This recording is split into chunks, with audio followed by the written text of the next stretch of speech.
Order. Get a motion to approve the agenda, please. This is the agenda. All in favor? Opposed? The agenda is approved. I get a motion to the minutes. August 25th. Harold and Watson. Discussion of the minutes.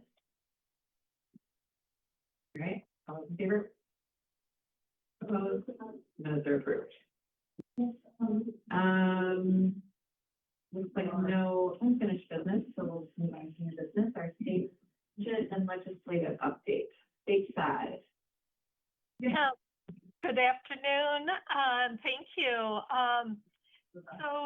All the focus, understandably, is on the state budget. We are facing a September 30th deadline to complete the fiscal year 26 budget.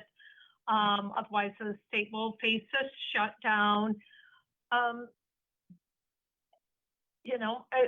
Again, getting tight on time. I do think, there continue to be positive steps, progress, comments. The messaging has been, continues to reflect kind of small incremental steps, but a lot of work to get done in order to meet that deadline. Even once an agreement's reached to wrap things up. As we've shared before, there's a lot of focus on a road funding plan. It sounds like that could be scaled back, and we'll see what ultimately is agreed to, but that may not be the original $3 billion plus plan that the governor and the Speaker of the House were originally promoting, and that may help kind of ease the rest of the negotiations for the budget, in part because it takes a lot of pressure off general fund revenues. The state is also looking at some shortfalls in federal funding on the general fund side, primarily with Medicaid and SNAP. So that combination of pressures of trying to fill gaps where there's a loss of federal funding and a shift of existing dollars for road funding purposes, and how much has really created a lot of pressures. And just a reminder for everyone, we are still expecting a growth in revenues, general fund and school aid fund.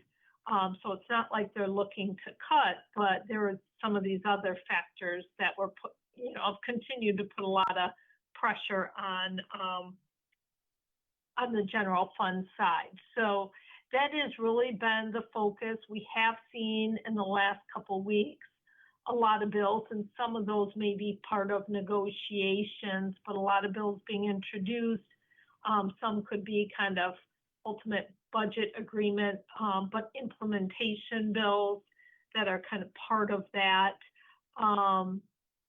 And so really just waiting to see, it's leadership, legislative leaders and the governor and the budget office kind of in the negotiations. A lot of other folks, just most members of the legislature not directly involved, but waiting to see. And I think, the last piece that kind of comes in, as we've shared, will really be around any extent of legislative directed spending for local priorities and how that's encompassed will come in at the end, but a lot significant work on just across on the budget to be done before they're even kind of entertaining those conversations. So we'll definitely be keeping close tabs as that progresses. In the meantime, we are seeing some bipartisan policy moving in both chambers, which I think is also, are positive signals on trying to reach an agreement on the budget. So happy to answer specific questions, but I feel like it's the same report and same message. We've kind of been sharing the last couple meetings, except that we are getting very close to the deadline. So definitely things are really ramping up because of that. So happy to answer any questions that you all might have.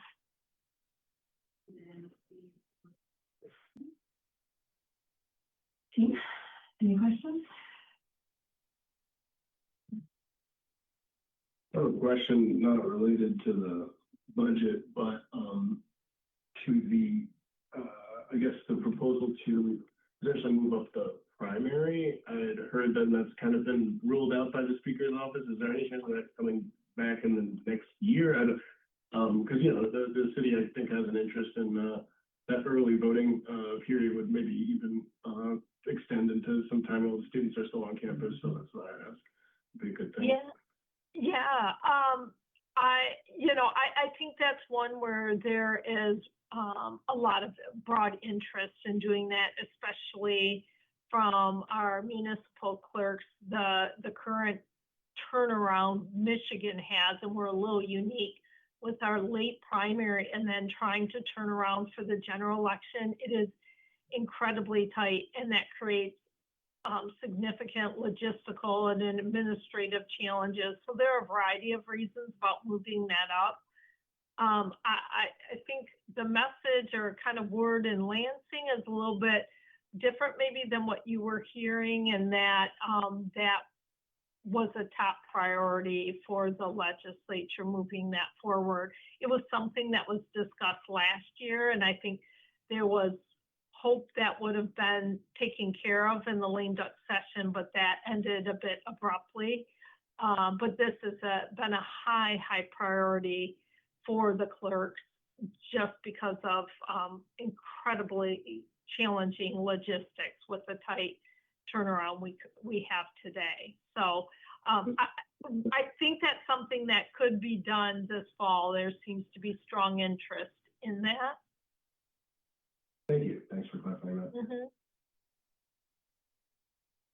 Yeah, and if I could just add to that for a second too, Andrea, I think that's exactly right. I still think that there is a lot of broad interest on that piece. And you know, if they are to, I do think that they would be looking to get it done by November 1. There's other statutory timelines and deadlines in place that, you know, clerks and others have to meet in order to be able to implement this for next year's election cycle, which I think is the goal of when they would want to implement it. So in order for that to happen, they would have to get it done by November 1. So although, you know, this discussion is not directly tied to the budget necessarily, it's kind of going to move along at a similar timeline just because of the timelines within our election statutes. Thanks, Aaron. Anything else? All right, let's move on. Thank you very much. We can move on to the legislative update. Great, I get to do shutdown part 2. Mm-hmm. We, similarly to state level, the federal deadline is September 30th, the new fiscal year starting on October 1st. The House passed a bill, unlike on the state, we're only talking about a short-term extension right now. We're not talking about an actual like full year budget. We don't have nearly that much ambition right now. We're just trying to keep everything open. And so last Friday the House passed on a party line vote, an extension, a continuing resolution that is a short-term funding bill that'll keep the government funded through November 21st, which sort of sets up the next deadline to be just before Thanksgiving to put pressure on people to keep working.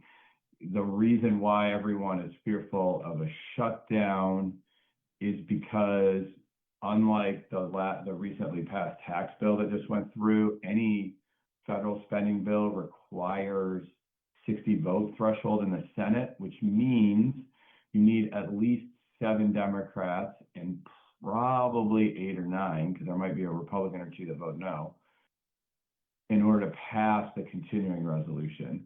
And up until this moment, Democrats in the Senate have been united and said that they will not just pass a continuing resolution. They view a continuing resolution as an endorsement for the Trump administration, and that if they are going to vote to keep the government open, they have a few different demands that they would like to be met. The most central to that is around extending the enhanced subsidies for the Affordable Care Act, which will expire at the end of the year, which will likely drive up premiums for folks that buy their insurance on the exchange. Well, not likely, it will drive up in premiums for folks that buy their insurance on the exchange.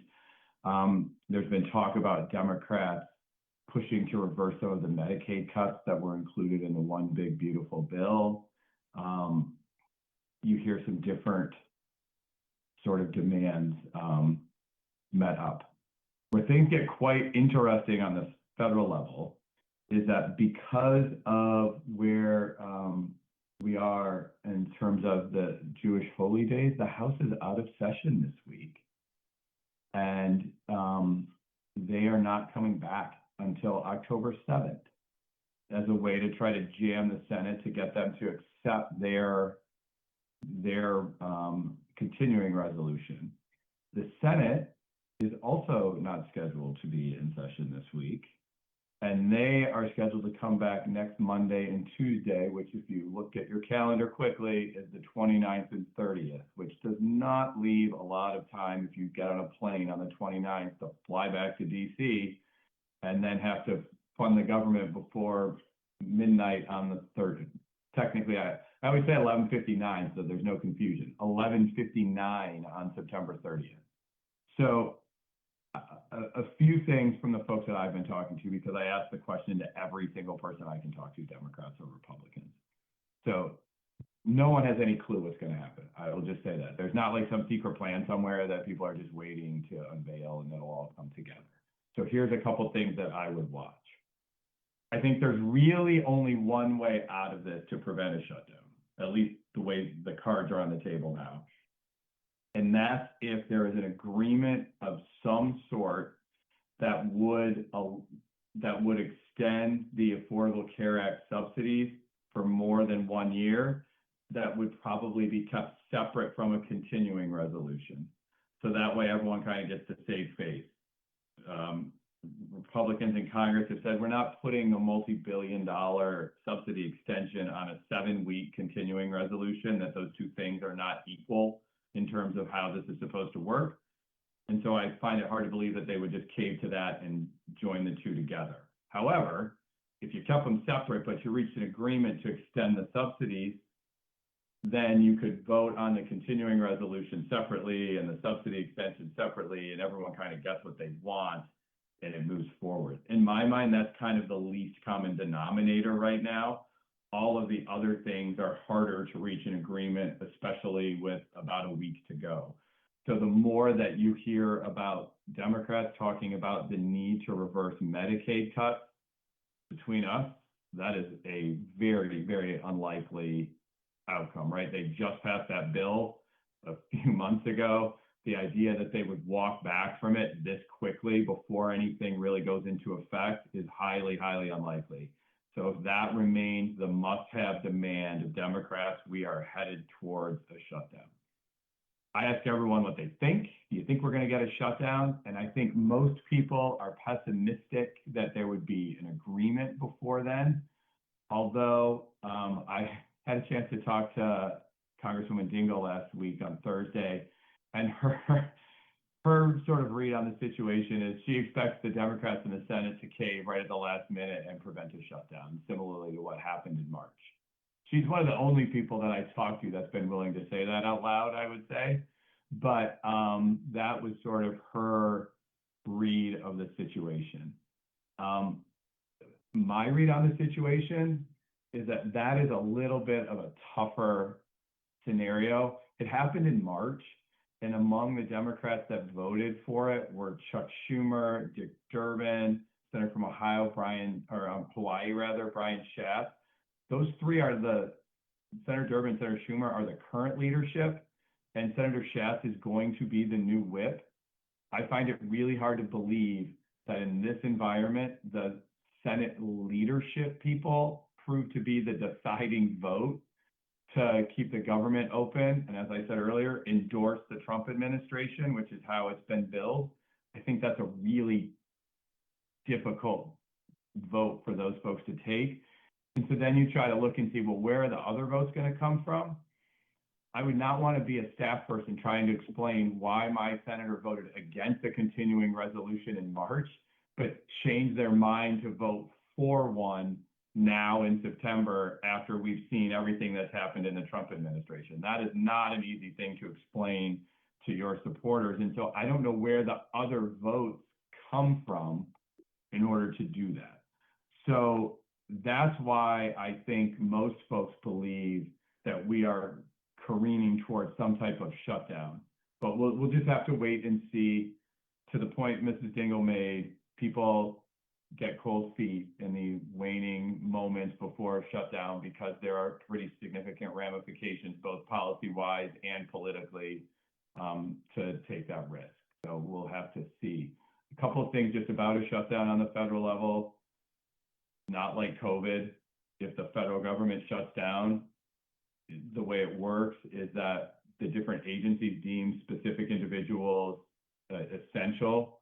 Those people are required to come to work. Anyone that's not deemed essential is not permitted to work. So it's not like COVID where they have their laptops at home and they're dealing with it. They are not allowed to check their email. They are not allowed to do anything.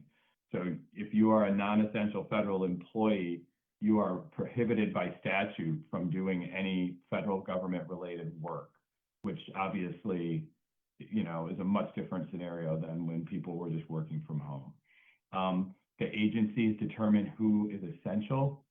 I would just point out that the whole goal of the Trump administration has been to reduce the size of federal government. We saw DOJ go through and try to clean house quite a bit.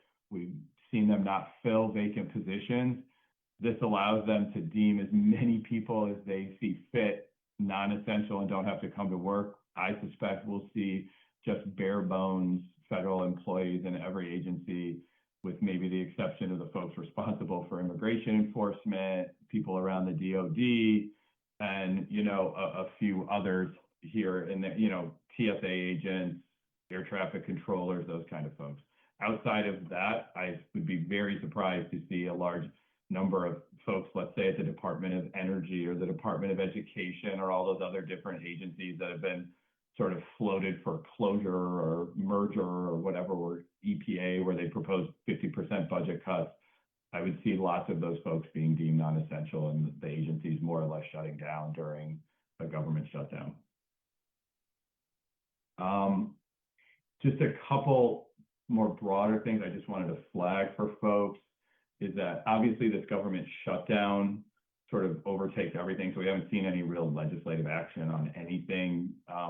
We will likely see some focus on some workforce development programs and some other things before the end of the year. Housing is one of the few areas where we've actually seen bipartisan agreement. Tim Scott, conservative, South Carolina, Elizabeth Warren, progressive, Massachusetts, worked on a bill together in the Senate Banking Committee that got unanimous support. I don't think you could have set any odds that anything like that would ever happen. So like housing is one of those areas that people acknowledge needs some attention. And so I think if we can get through this, funding debacle, there would be some movement later in the year.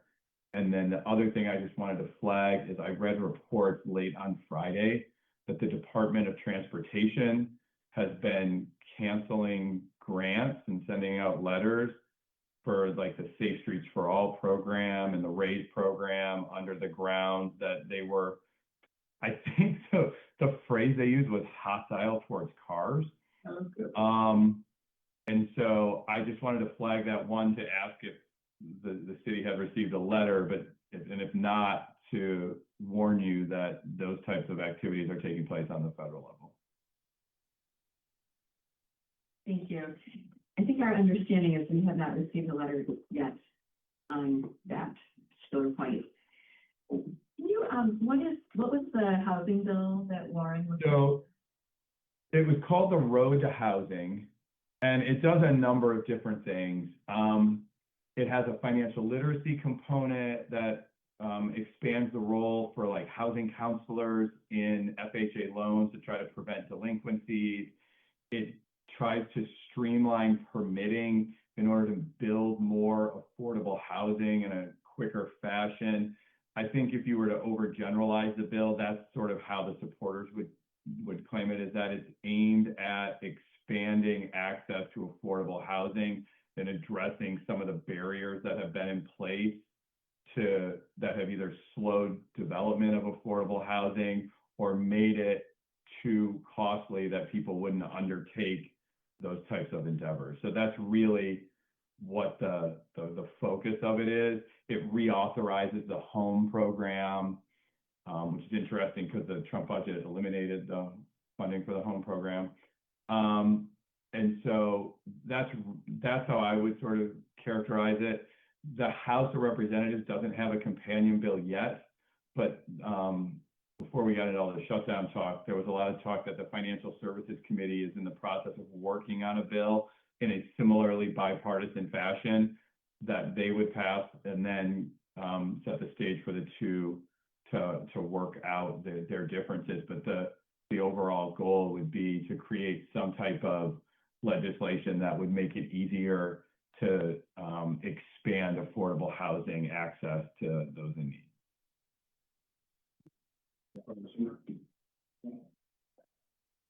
Any other questions?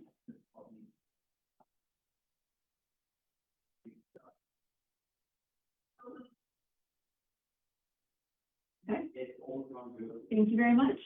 Do we have any information or upcoming business?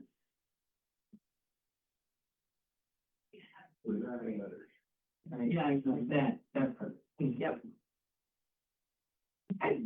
We've come to public comment.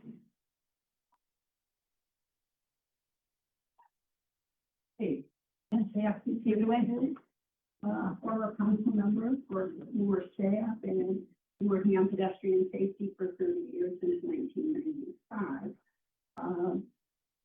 When Garland Gilchrist came to town, he complained to me about some sightline obstruction and said, I thought of you, Kathy, and I said, well, then put me in touch with MDOT and let's get something done. One of the problems is that in the Michigan Vehicle Code, it states you cannot park within 20 feet of a crosswalk. But it doesn't say anything about putting the biggest dumpster right next to the crosswalk, only if it's a vehicle. So it needs to be expanded because you can't see through a dumpster any more than you can a pickup truck. For the last 20 years, we have had tension between snow removal and vegetation removal, and snow removal has won out. However, we've had 3 serious or fatal crashes since 2003, and we had 3 more crashes at the same site because we didn't make any improvement in the last 2 months, which is not Vision Zero. Vision Zero talks about the assess a crash site. We had a deer motorcycle fatal crash just within the last 24 hours. It was near Warden, and there were sightline obstructions, not that it caused the crash, but there were definitely sightline obstructions. Yesterday, there was a cyclist on Huron Parkway at the Getty's Lake Townhouse entrance with a teenager who was nonverbal and autistic according to his father, and I actually saw him like a minute before it happened when I was at Glacier Lake, and he actually had on this little yellow vest that said autistic on the back of it. That caught my attention. He was hit by a car that hit the front of his bike tire, whipped him around, hit the back of his bike tire. EMS checked him out and said there didn't seem to be any serious injuries, but as of today, on next door, the father is saying that he has internal bleeding, blood in his stool, and the comments were all get him to the hospital immediately. So that's another serious crash that we need to follow up because it's going to be reported as a code B, which we don't track, rather than an A, which we carefully track along with the fatal crashes. So I was going to just send something off to the city administrator. That's all I have. I'm sort of down there in the weeds, literally.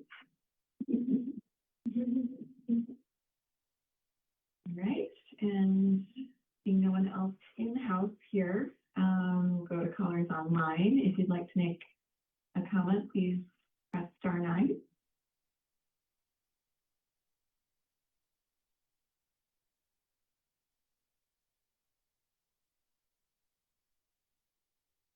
Okay. No interest, public comment is closed.